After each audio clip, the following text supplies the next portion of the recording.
दिवाली की वो खौफनाक रात। सभी लोग ये तो जानते हैं कि दिवाली जगमगाती रोशनी और लाइट्स का फेस्टिवल है, पर जो ज्यादातर लोग नहीं जानते वो ये है कि दिवाली की रात अमावस्या की रात होती है।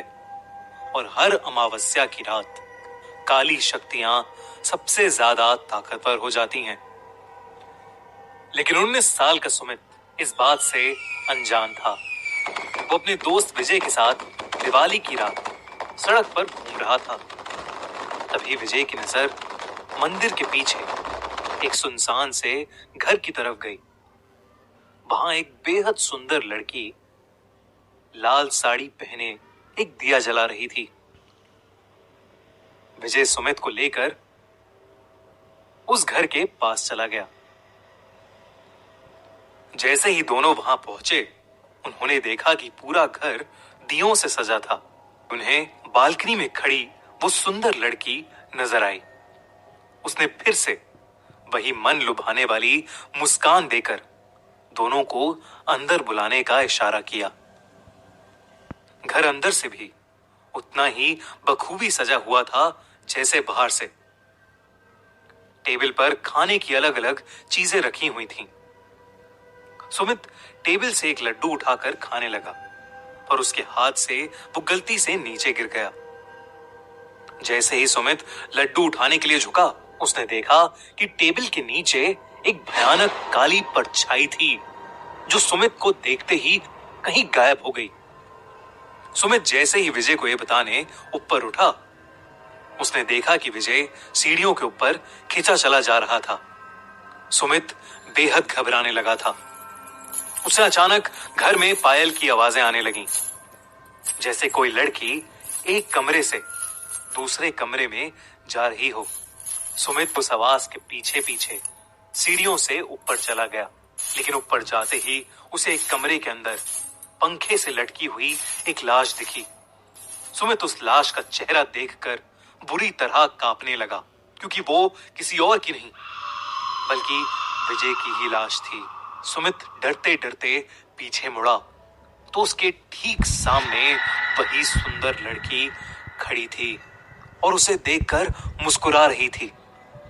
पर इस बार सुमित को वो मुस्कान मन लुभाने वाली नहीं, बल्कि बेहद डरावनी लग रही थी। अचानक घर की सारी लाइट्स बंद हो गईं। वो घर धीरे धीरे एक खंडर में बदल गया। वो लड़की अब भी सुमित को देखकर मुस्कुरा रही थी। अचानक लाल साड़ी पहनी हुई उस लड़की के बाल सफेद और लंबे होने लगे और आंखें एकदम लाल पड़ गईं और चेहरा एकदम डरावना हो गया था।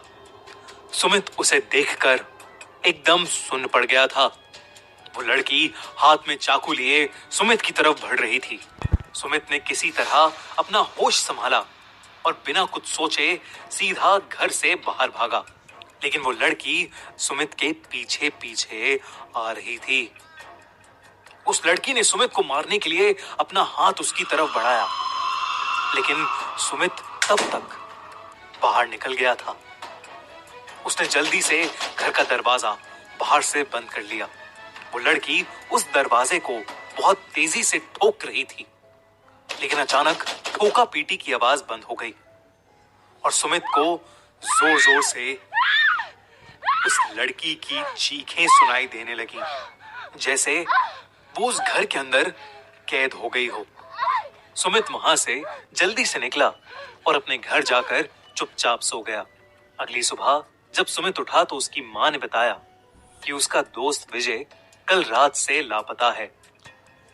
तब सुमित ने पूरा किस्सा अपनी मां को बताया। मां ने उससे कहा कि कई साल पहले दिवाली की रात एक लड़की ने उस घर में सुसाइड की थी। तब से उसकी आत्मा उसी घर में भटकती रहती है। किसी को कभी पता नहीं चल पाया कि उसने सुसाइड क्यों की थी और उस घर में कोई भी नहीं जाता। ये बात सुनकर सुमित बुरी तरह हिल गया। वो ये यकीन करना चाहता था कि जो भी उसके साथ हुआ वो सब एक बुरा सपना था, लेकिन उस रात के बाद उसका दोस्त विजय कभी वापस नहीं आया और सुमित को आज भी दिवाली की वो खौफनाक रात और उस लड़की की भयानक चीखें सोने नहीं देती।